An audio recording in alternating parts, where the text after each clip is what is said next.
Assalamualaikum warahmatullahi wabarakatuh. Alhamdulillahirrabbilalamin. Kita bisa kumpul lagi bareng Pak Kiai. Sehat Pak Kiai. Lumayan lah, Ya, sedang. sambung lagi kita bikin konten lagi Kiai. Ya, ngebahas hukum-hukum kayak kemarin tuh. Ya, Malam ini kita ngebahas perihal surga. surga ya, Surga. menyambung dari Nabi Adam kemarin. Yang lebih ada. Sekarang kita sambung ke surga. Langsung aja kali ya. Boleh. Iya. Sambil ngerokok, sambil ngopi. Ngopi.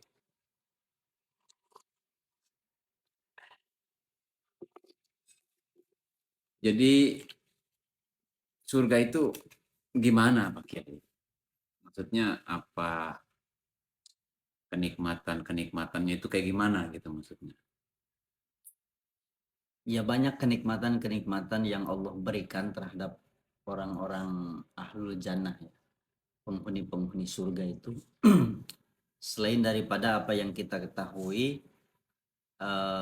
tentang bagaimana kita nanti diberikan pendamping oleh Allah berupa bidadari dan yang lainnya. Tapi ada yang lebih menarik sebetulnya daripada pembahasan surga itu adalah tatkala cerita Nabiullah Muhammad Iya. pas di Isra dan di Mi'rajkan oleh Allah, tatkala melihat bengawan-bengawan yang mengalir Iya, itu saya pernah dengar itu. ke surga itu. Iya.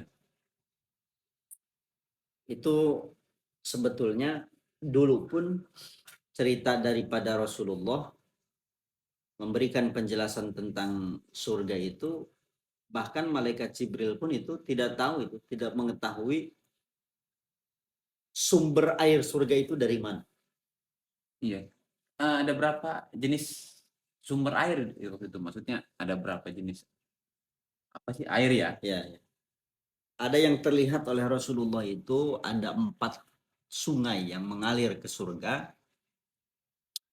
Ada air Nahrul Ma. Nahrul Ma itu sungai yang berupa air putih, air bening, mineral ya, Air mineral. air mineral.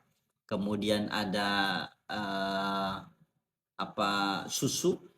Kemudian ada khamr, Komar. arak tuh ya, Arak. air arak yang mengalir nanti. Kemudian yang keempat itu adalah Nahrul Asal, sungai airnya itu daripada madu itu. Yang mau ditanyakan nih, komar itu arak juga saya.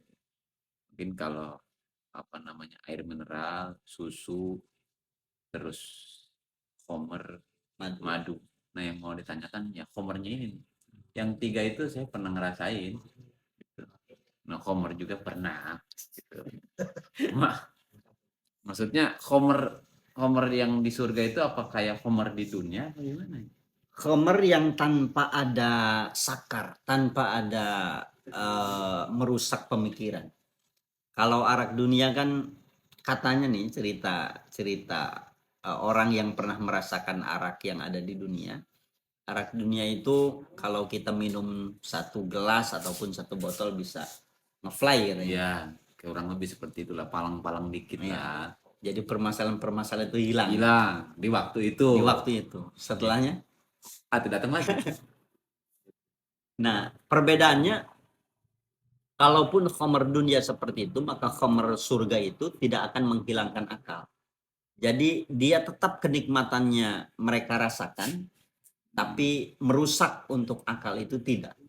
Jadi tidak akan ngefly, tidak akan mabuk berbulan-bulan atau berhari-hari, tidak. Nggak merusak saraf juga. Tidak merusak saraf. Namun kenikmatannya jauh lebih nikmat daripada arak dunia itu.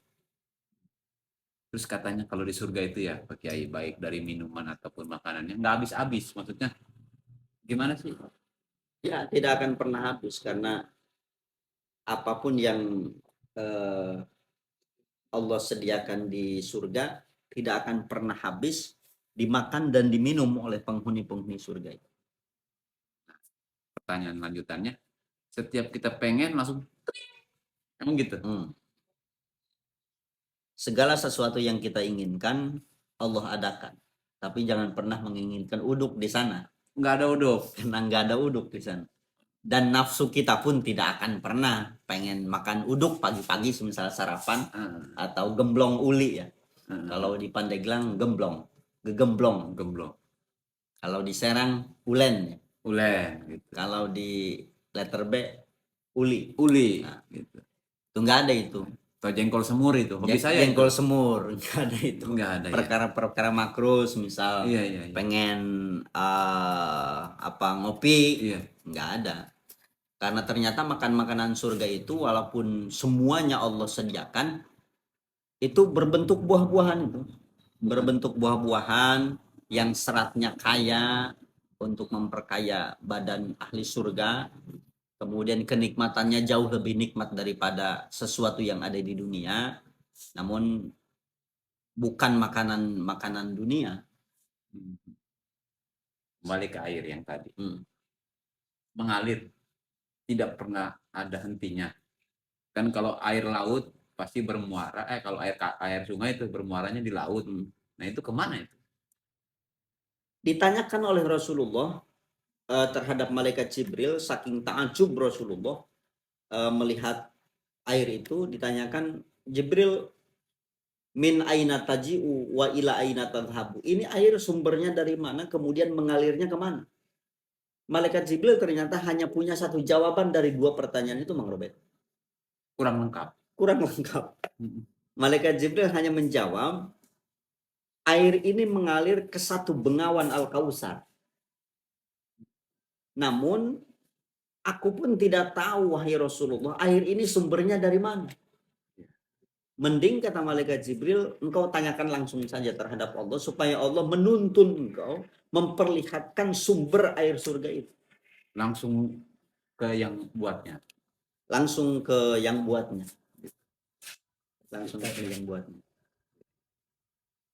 Lalu? Ya, Rasulullah bersama malaikat Jibril berdoa terhadap Allah supaya Allah memperlihatkan sumber itu.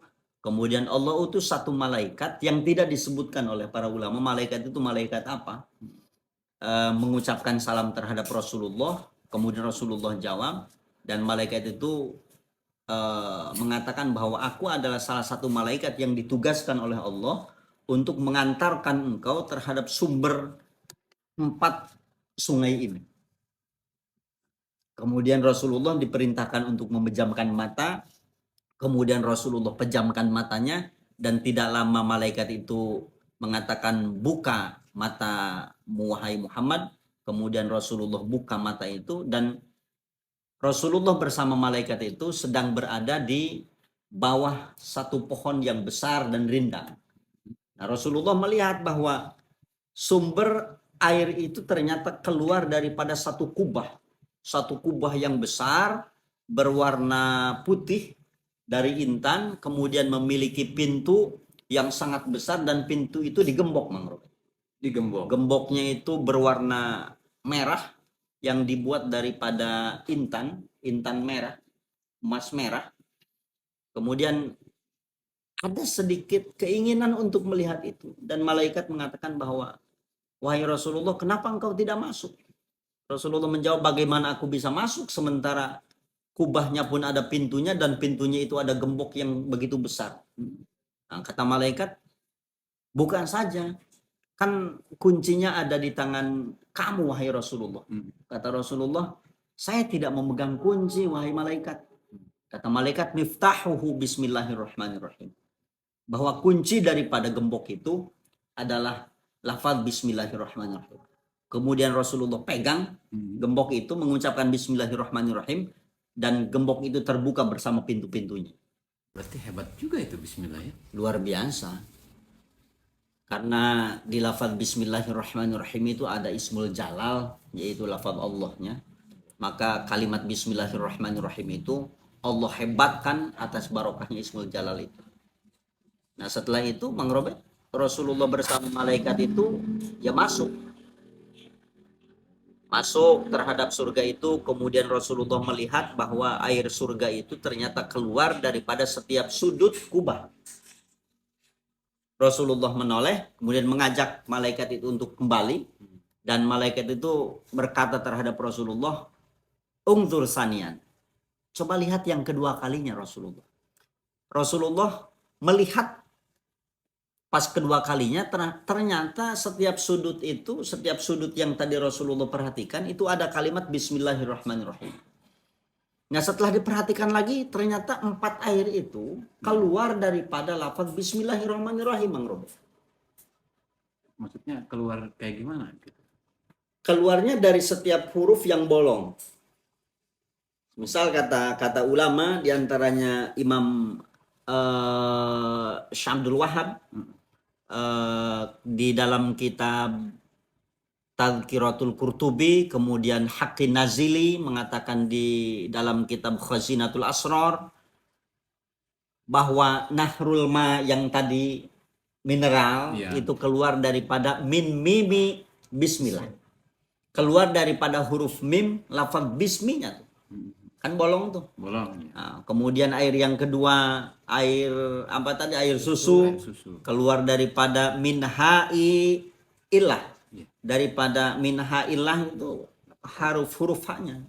Huruf hak lafaz Allah itu keluar air susu.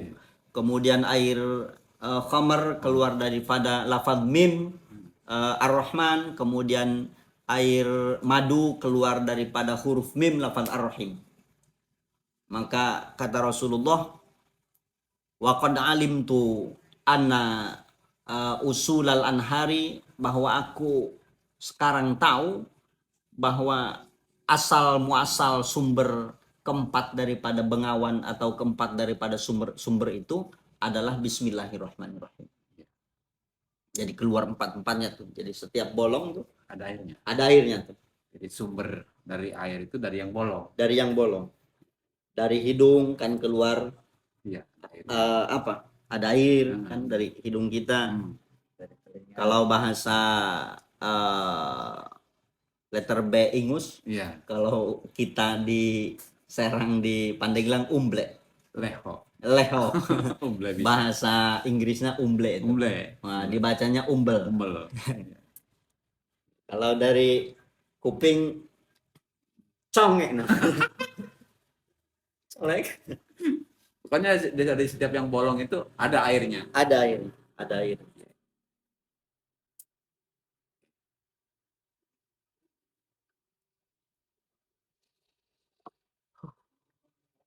Luar biasa ya.